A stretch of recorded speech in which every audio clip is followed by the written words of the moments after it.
Yo, what's up, guys? It's the L7C here, bringing you the first ever Duel Day Preview video. As you may be aware, the annual Duel Day is this Saturday, August 10th, and typically it will be live streamed. Make sure you check it on the YouTube. That's where we live streamed at. We do some post-game interviews and stuff like that, but for this Duel Day, I wanted to introduce starting doing the preview videos. So the preview video, this one is just myself. Hopefully down the road, I can get other people hop in the preview video as well. So we're going to be talking about Duel Day, previewing some of the opponents that may show up, what type of player they are, what they've accomplished at Duel Day. Just because Duel Day has been streamed on the L7C YouTube since 2021 doesn't mean that's when it started. Duel Day started all the way back in 2017. If you go to the L7C podcast website, which people probably forget there's even a website, but there's still a website, has all of our stuff on there. Now I'm plugging the website. Has the team of the L7C, has our bios, our WWE Pick'em Titan history, so you can see who really knows their stuff about WWE, Duel Day stuff, and our fantasy football and March Madness championships. So we're going to go to the Duel Day results. And yeah, so first one ever recorded was in 2017. So that is 1, 2, 3, 4, 5, 6, 7 years. So this will be year 8 of the official Duel Day being recorded with winners, losers, things of that nature. I wrote an article for Serpent Games a long time ago explaining the modes that we play in Duel Day, how it's so different from the stuff that you see at local tournaments. Some stuff are the same, like the singles tournament and doing Swiss and Top Cut and things like that, but most of the stuff is very different in that sense. So if you've ever watched Yu-Gi-Oh, the Battle City arc, the best arc in the Yu-Gi-Oh series, you saw how they had the Fatal 4-Way duel to decide who was dueling who in the semifinals at Yugi Kaiba, American Joey. And back then, I loved that when I was a kid. Back then, I was like, why aren't there real Fatal 4-Way type duels? Why are there real not like triple threats, things of that nature? So we started practicing them in my neighborhood when I was younger. And it was a lot of fun. It made it feel such like the anime, using your cards to protect people, vice versa, tagging up on someone, vice versa. I got older, took that type of play to the college I went to, where I met a lot of people of the L7C, Dragon Ball expert Mitch Oso, anime expert Cedric Ware, things of that. Showed them that way, and it stuck, man. It's the best way to get a lot of people playing at the same time. You see a lot of cool intricacies between players, cards, and all of that, and you see what you're made of, because sure, beating one person is already a tough thing, especially if both people are good. Try beating 3 other people. Try beating 6 other people. Try beating 9 other people at the same time. It is a lot of fun.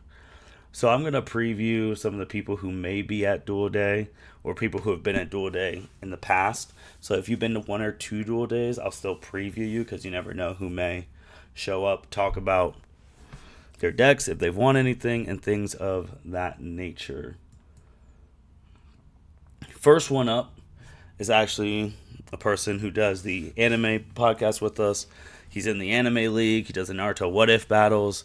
Nikki, if you see the Duel Day cards that I made, it has the duelist name on it, and it has their name in Japanese, because obviously we're big anime fans, so Japanese, so I think that was really cool. Then it has the Duel Day event championships, like if you've won the overall day, or if you've won the free-for-all championship, that's what I was just talking about, or the tag team championship, or the singles championship, or the top 4 finishes. So it shows all your stats. This is what we're going to use from now on to keep stats. I think it's really cool. So you're updating your duelist card while every year.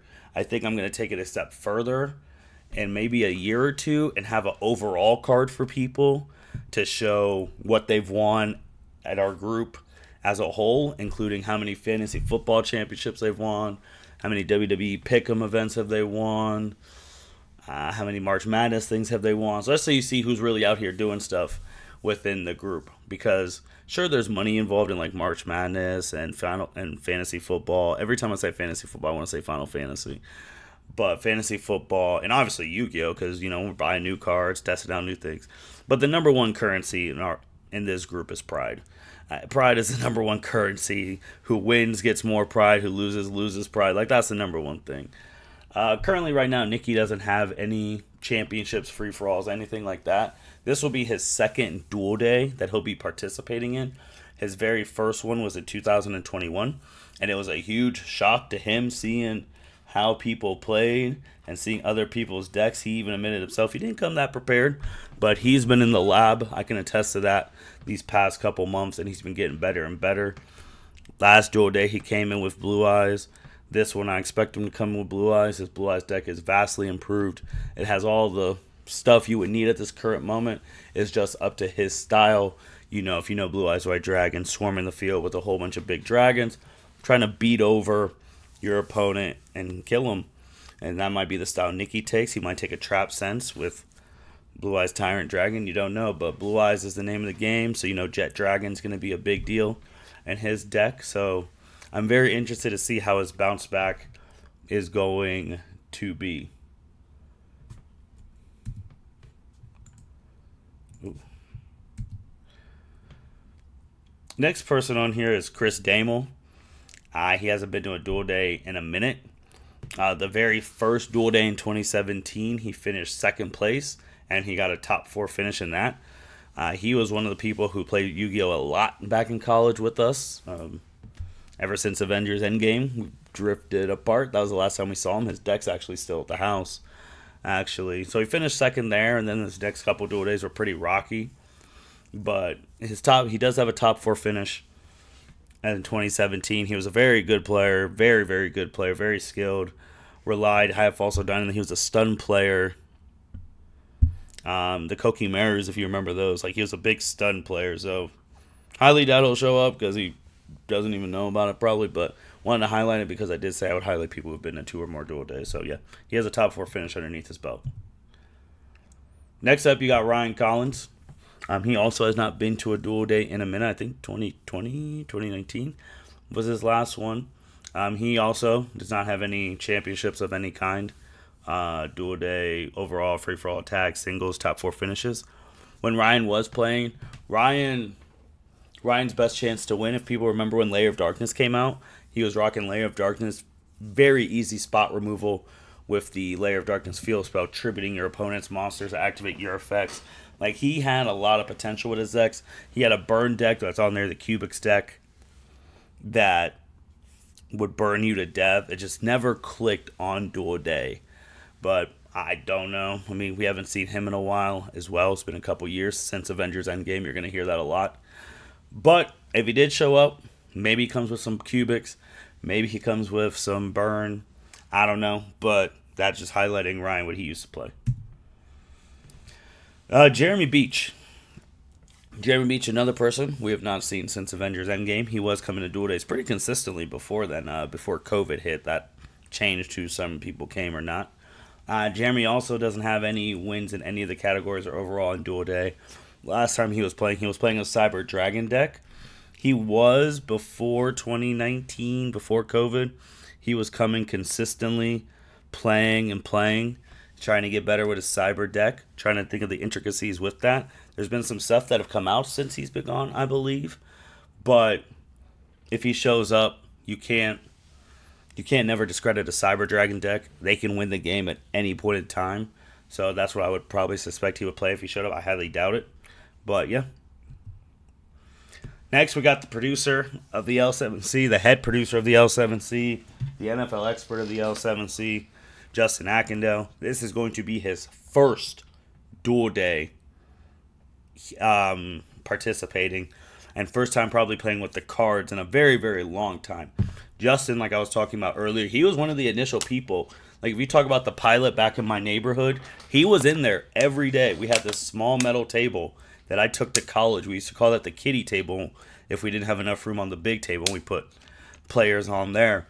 But Justin is accustomed. He knows what the free-for-all lifestyle is like because he was one of the pioneers for it back in my neighborhood But again, he hasn't played in a while. He's been playing on Nexus, getting better and better. His deck has evolved tremendously since those days. He uses a Neos deck, so obviously you see the thing. Neos decks, whole bunch of fusing. Rainbow Neos, a top-tier boss monster. It'll just be interesting to see how he plays his first free-for-all in probably 10-plus years. Even probably more than that. I think the last time he played like that type of style was a sophomore in college, and he came over and he tagged with Cedric Ware. But it'll be very interesting to see his decision-making in that, because there's going to be a lot of people, there's going to be a lot of cards he doesn't know what they do. But we're going to wait and see. I'm very interested to see how he does in his very first duel day. Now we got Eli. He hasn't been, I think, since pre-COVID, 2020, I think. Yeah, 2020. Very accomplished duelist. Him and his brother, Adi, actually used to go to like regionals and things like that. We met them in college my sophomore year. He's won the Duel Day overall event twice, so you're already very accomplished in that. He's won the tag team championship twice with his brother. He's won the singles tournament twice. I think he's the only person to win the singles tournament back-to-back years. And he's had 3 top 4 finishes. So very accomplished, man. Anytime you win the Duel Day event, that's already a big deal, because that means you won 2 out of the 3 things during the day, or you won all 3 more than likely. So he's a very accomplished duelist. Last time he was playing the Sacred Beast when that structure deck came out, did some things. So I don't know, Phil Cub. Haven't heard from him since, but he is very accomplished in this Duel Day stuff. Next, you got his twin brother, Adi, who has never won the overall event, but he's very accomplished. He's won the 2 tag team championships with his brother. He's won 2 singles tournaments as well. He's finished in the top 4 5 times. He is a stun player as well with the Toad and the Paleozoics. So he is a very good player too. He'll stun you out. He'll wear you out. He'll set those Paleozoic traps, and then the Toad will be awesome. Still a very strong card. Very accomplished duelist in his own right. Then you got Spencer. Spencer we met in college later on in the years when we were out, and he was still in. Very good duelist as well. He has a tag team championship. He won the first tag team championship at the first Duel Day with Patrick Carlson, and he's finished in the top 4 twice. So again, when I say the top 4, that's our version of Top Cut. So he hasn't won the Duel Day event yet. He hasn't won the free-for-all, and he hasn't won the singles tournament, but he's very good. You see time pendulum graph there. He's a pendulum type player, so you know pendulums can swarm the field. And now with Magispector Kieran back right before Duel Day, his deck is going to be significantly stronger. I'm very interested to see what he does with that deck. I know he's been in the lab. I know he's been on Master Duel a lot with his friends. So we're going to see. Maybe this is the year he cracks through. It's kind of funny. Him and the captain, Byron Mitchell, if you go on the L7C and you watch a Duel Day and stuff like that, they've had hour-long duels when they duel each other, because we don't do time. We play until there's a winner. And those two got a rivalry going, so it's very, very interesting. Next, we got Andrea, the My Hero enthusiast of the L7C, does the anime podcast, Naruto What If Anime League, hops in and some stuff when they do a group like women episode of the women of the L7C. Andrea had her first Duel Day in 2021. She'll be back this year in 2024. And she is the only person ever in her rookie year to ever win Duel Day. So she's the first rookie to win Duel Day. She's the first female to win Duel Day in 2021.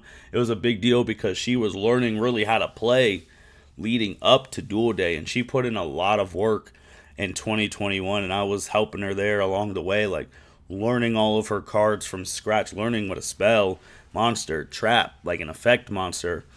From most of that winter into the spring, leading into that summer of that Duel Day, she was putting in a lot of work, training a lot of hours, and it came to fruition.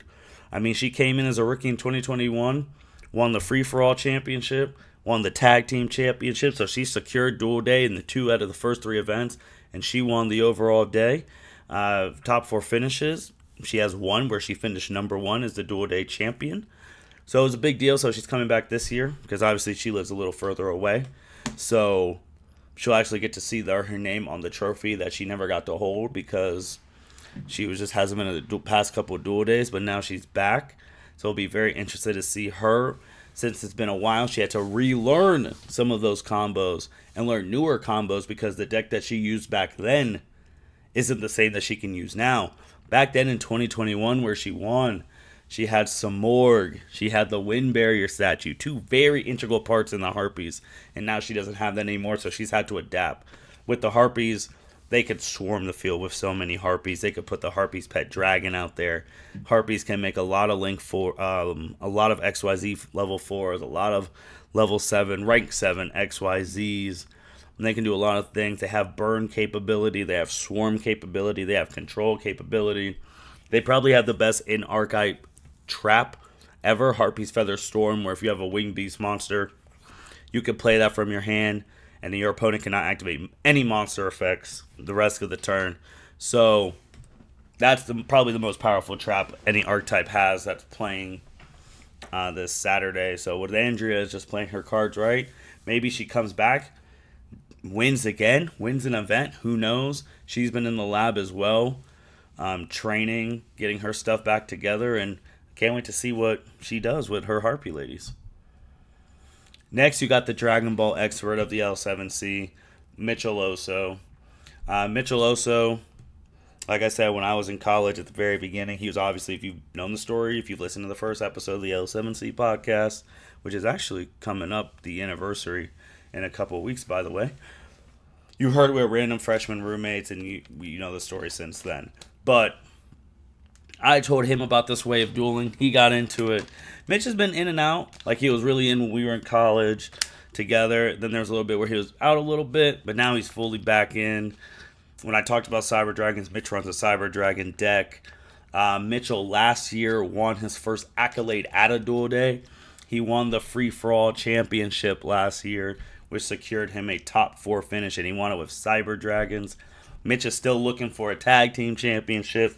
He's still looking for a singles championship, and he's looking to win the event. He's looking to win the event. If you know Mitch, if you've listened to the end of year podcast with him going at it with Jacob, the wrestling expert, Mitch he is not afraid of a challenge. He's not afraid to tell you if he's better than you. He wants to win. Like I talk about, pride is currency in this group, and he wants a lot of it. So he's going to come out, and he's really going to try and win again. Cyber Dragons, super explosive. You are never out of the game with them, and when you're playing against them, you're one turn away from dying every time. If the Cyber Dragons could get out there, swarm the place depending on the style you're playing. If you're playing the Fusion Power Bond style with Machine Dupe, you're dead. If you're playing Clockwork Knight, the game could be over at any point in time. With Super Polymerization as well. And Mitch has deemed the term going second player. If you know, you know. So he is ready to obliterate your field at any point in the game. So he's always a very dangerous opponent to be on the lookout for. Because if you don't kill him and you don't knock his life points to 0, he will kill you. The longer you let Mitch stay alive in those Cyber Dragons, you're one turn away from dying. So always be respectful to the Cyber Dragons. He is a current free-for-all champ. Can't wait to see what he does this weekend. Next, you got Patrick Carlson. Obviously, Patrick Carlson, he has his own channel on YouTube, Pat Rick. He's doing the Fantasy Football League. He has his own stuff that he does. But Patrick is a very successful duelist at Duel Day at Wells since the beginning. He has a co-championship in 2022 with Cedric Ware, which his card I think is next. So he has this co-championship with Cedric. He does not have his own individual championship yet, so he's still searching for that. But he has a co-championship. He has not won the free-for-all yet. At this point in time, Patrick is the most successful tag team champion duelist ever at Duel Day with an astounding 4 tag team championships. So if you look, this is going to be year 8. So right now, since he hasn't won yet and it hasn't happened, 4 out of 8 years, Patrick has won the tag team championship. That's 50%. 50% of the time, Patrick has won the tag team championship. So that's pretty crazy. Singles tournament, he's won that once. He's had 5 top 5 finishes. One of the most accomplished duelists out there. You see the picture of Utopia 99 Dragner. You know what he plays. You know the moniker. You know if you know, you know. He's the Utopic Master. He's looking to get out there with his Utopias and put out minimum 4 to 5 XYZ monsters of different negating type of monster negates on the field, monster negate in the hand, spell negate, and depending on how he plays, if he's playing the trap version, he can have counter traps like the XYZ counter trap or dimensional, which we call it dimensional barrier, or he might just hit you with an old school roll decree because he knows if you can't play traps on him, it gives him a better shot to win. So again, Patrick, very respected duelist, very accomplished duelist. You can't say anything about that. Again, 4 tag team championships in 8 years right now and counting. So that means if he won the tag team this year, that'd be 5 and 8. That'd be only 3 years out of this whole thing that he's not won the tag team championship. The guy knows how to do it in that. And we'll see, maybe he gets his first single championship by himself this year. First co-champs we've ever had, but very respected. Utopias, you know, they can go first, make 5, and negate you out. They can go second, double or nothing, kill you. Next person, you got the captain of the L7C, Byron Mitchell. Byron, man. Byron is searching for his first Duel Day championship. He has come so close many times, and it just doesn't go his way. You could look at it. When I talked about Andrea winning the overall Duel Day as a rookie, Byron won the free-for-all as a rookie in 2018. He won the tag team championship with Andrea in 2021, and he's had 3 top 4 finishes. Right now, Byron is looking for his first singles championship, and he's looking for his first Duel Day overall event championship, and he is searching. Once I get through these profiles, I'll talk about who I think needs to win and all of that. I'm being very impartial in these things, but Byron, man, he'll burn you out. Some way, shape, or form at a Duel Day, there will be some burn somehow. He'll get some burn cards in there. You see the Gustav mask because that's who he won the tag team championship with. Byron, like I said, he'll play burn. Right now, he's been on a tear with the branded package with yugioh. Again, yugioh has burn, so it fits his moniker. And the branded, I think right now, those are his bread and butter. If you know branded, you know what they can do. yugioh, you know what they can do. They're looking to make you take the damage, and Brand is just looking to swarm those big dragons and take you out. But don't worry, Byron has burn in that too. If it was an anime, his signature branded monster in there would be the tax dragon, as we call it, the one that makes you pay 600 before you even activate a card. But we'll see if he's going to burn us all out. Can't wait to see what he does. Next, you got Cedric Ware, the anime expert of the L7C. Again, one of the founders of the L7C with Byron. He is the person who had the co-championship, like I said, with Patrick in 2022. He has a free-for-all championship. He has a tag team championship. He doesn't have a singles tournament yet. And he has the top 4 finish tied at number 1 that he had in 2022. Cedric also just looking for his first individual Duel Day championship and looking for a singles tournament championship. He's already won the free-for-all and won the tag. He just has to win one of those 2. I mean, very good duelist, man. You see that Tyranno up there. You know what it's about. All those dinosaurs, when that Tyranno comes out, everything goes face down and they get set and you're taking that 1K. Very good deck. He also has the Gem Knight deck that can do a lot of burn as well. You can blink and you can have 15 tokens on the field and the game is over. So you got to be careful for the burn with that and the Tyranno's big self, with the other big dinosaurs that have come out the past couple years.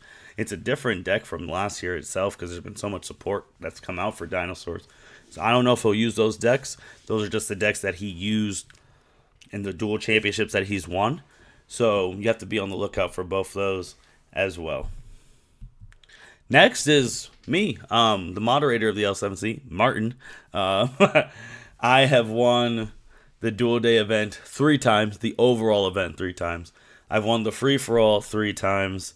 I've won the tag team twice. I've won the singles tournament twice. And I've finished in the top 4 6 times. I am technically the defending champ from last year's Duel Day because last year I won Duel Day because I won 2 out of the 3 events. I won the tags and I won the singles tournament. So currently I'm technically the defending champ. With me, if you've heard my voice on any of the Yu-Gi-Oh videos on the L7C channel, you know what I use. You know I use the combination that shouldn't work, but I make it work between Dark Magician and Blue Eyes. I'm a mid combo player. I don't like to have 4 or 5 monsters because I feel like if I exerted all of that, if they all die, I have no backup plan. I'm a 2 to 3 monster type guy.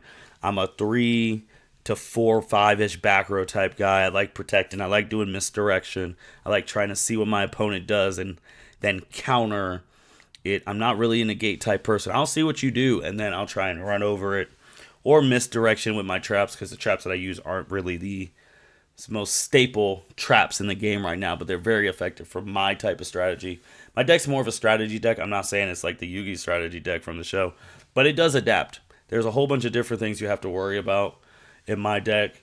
I mean, Dark Magician side, you got to worry about if Dragoon gets out, there's not that many people who can just take out a Dragoon at will, because it's going to take some resources, especially if he's backed up by traps, especially if I had to do the discard. Then you have the Blue Eyes with Blue Eyes Jet. I'm the one who showed the Blue Eyes Jet protecting Eternal Soul combo. You have Jet Dragon and Dragon Knight out there. You almost have a near invincible type board, because obviously they can't target your back row because of Dragon Knight. They can't destroy your stuff because of Jet. That's what I'm trying to get to. Then my other deck that I've used at Duel Day, the Galaxy Eyes deck. I'm preferring, I would want to go second with the Galaxy Eyes deck. I think they're better going second. Some people like them going first, because the first board they can make some negates, but I think their firepower is in going second, because if you get to Neo number 62, the game is probably over, because he's unaffected during the battle phase. He can attack 3 times, and he's about typically 6,400 attack without Afterglow. If Afterglow is included, that puts him at 12,000. He can attack 3 times, the game's over.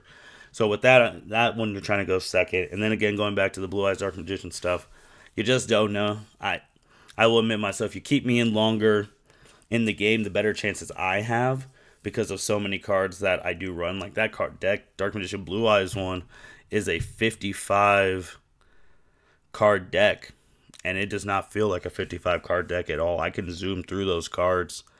So that's me in a nutshell. I'm very creative with the decks I build. I'm very outside of the box with the decks I build. But I am thinking of all the different combinations that I can make with my deck. And I think of a lot of crazy stuff. I think of a lot of combo lines to try and get out of stuff. Everyone who's played me can attest to that. I'm pretty crazy with it. But I will admit that I do study this game a lot, and I always think outside the box. I'm not a meta deck user, but my deck can beat meta decks. I think that's the theory that everyone here can say, that given the right hand opportunity, you can beat a meta deck. That's everyone for Duel Day. So if you go back to the results, like I said, these are just all the champions. First one ever was myself. Then back-to-back. Eli's also the only person who's won Duel Day back-to-back. Eli 2018, 2019. Then I won in 2020. Then Andrea won the overall event in 2021. Cedric and Patrick tied in 2022. Then I just won this past year. Free-for-all champs. It was myself, then Byron. I was the first one to win back-to-back, 2019, 2020. Andrea, then Cedric, then the last year's champ, Mitcho. So, tag team champ. First one, Patrick and Spencer. Audie and Eli won it back-to-back. 2020 was myself and Patrick. 2021, Byron and Andrea. 2022, Cedric and Patrick. 2023, myself and Patrick. So Patrick's won the tag teams 2 years in a row, trying to go for a three-peat in the tags. The one-on-one tournament, like normal singles tournament. I won the first one. Eli won the next 2. Audie then won the next 2. Patrick won 2022. Then I won in 2023. And then those are the top 4 finishes down here. This website gets updated every Duel Day, by the way. You see the top 4 there. First, 2017, myself, Chris, Audie, Patrick. 2018, Audie, Eli, Audie, Patrick, myself.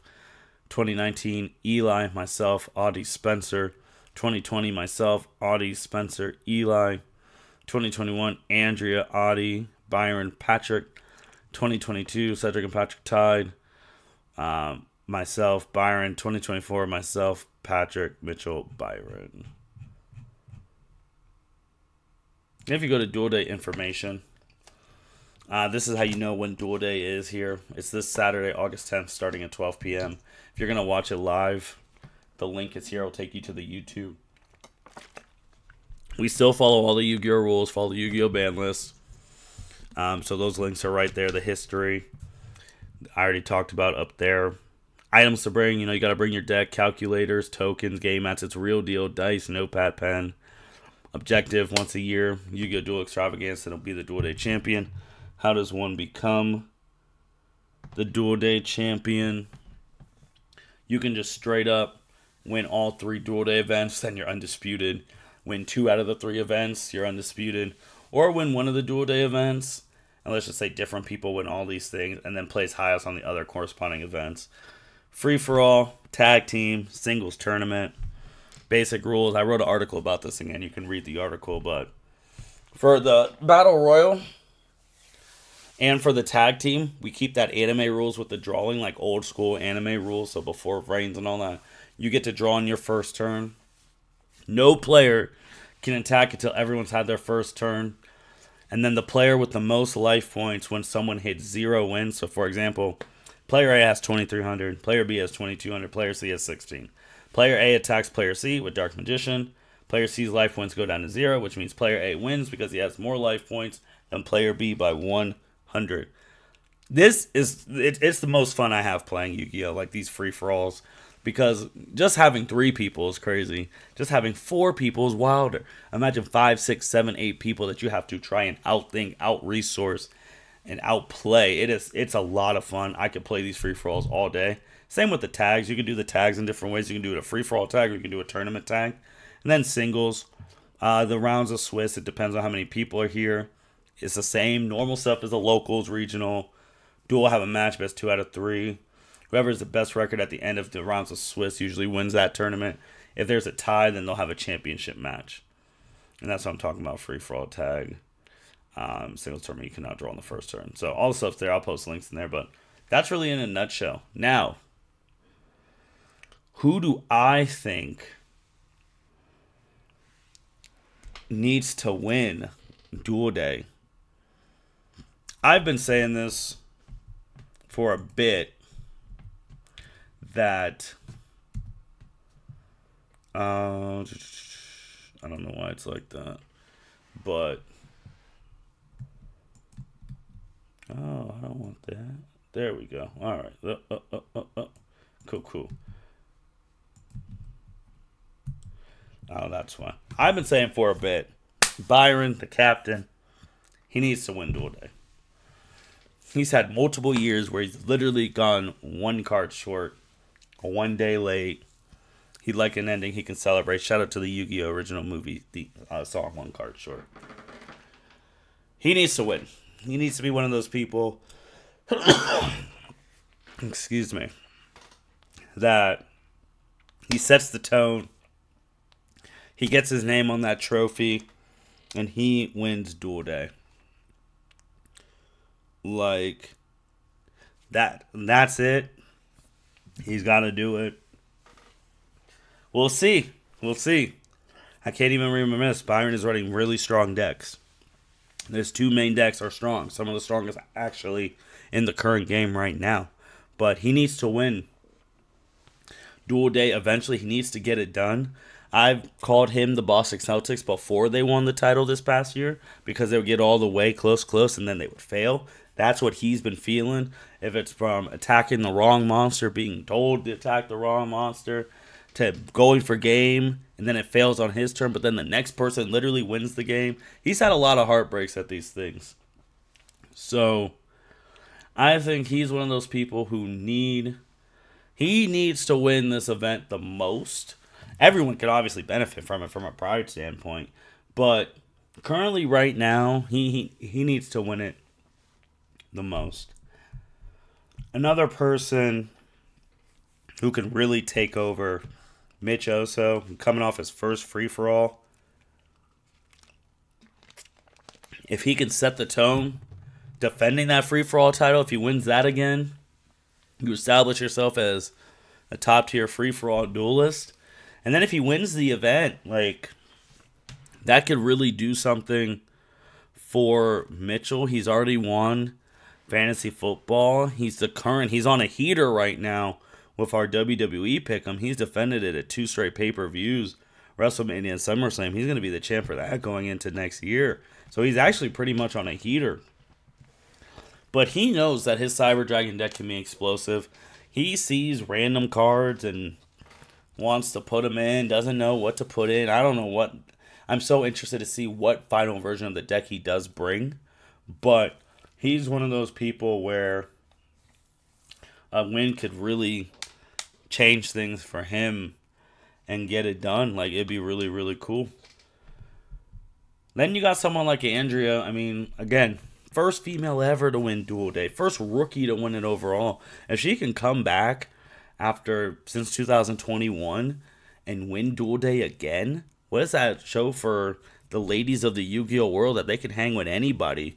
Like, there's no, like, bullshit gender things like, oh, you can't win in Yu-Gi-Oh because you're a girl. She's obviously proven that. And Spades winning the whole damn event. So if she could win it again, man, it'd just be another another big dub for the women's duelists out there in the world. You got someone like Spencer. He's been creeping a bit. Maybe he finally breaks through.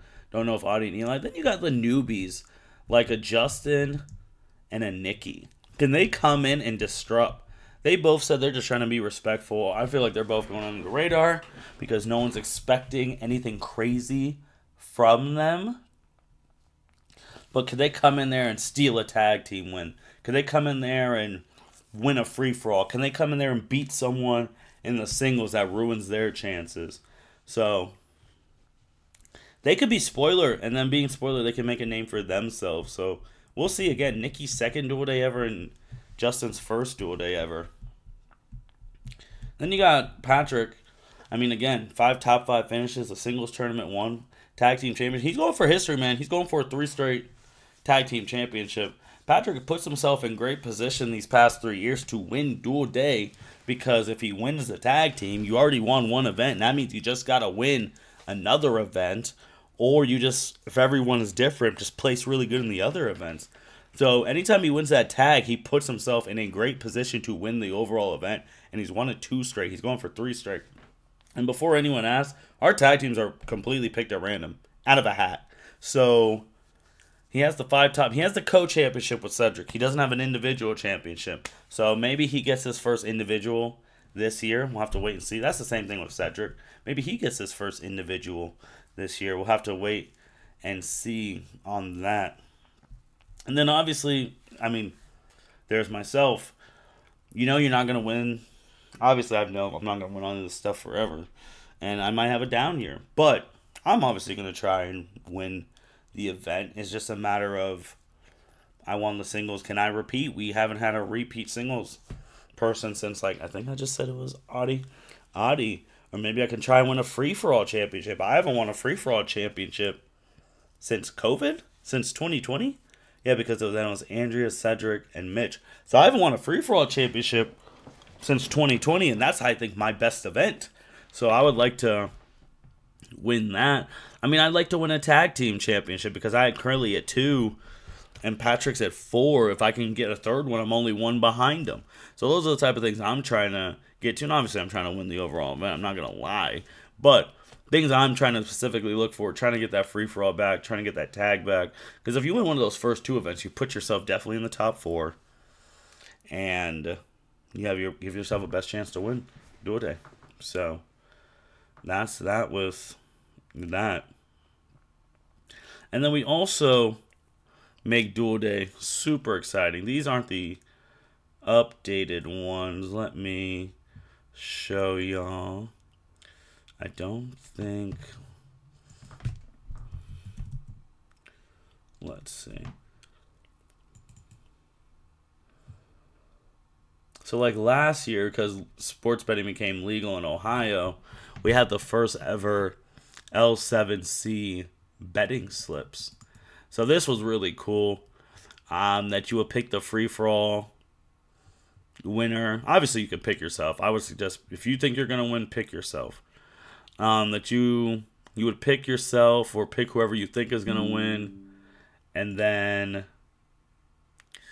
You circle that up. Whoever did the best on their bet slip would also win prizes.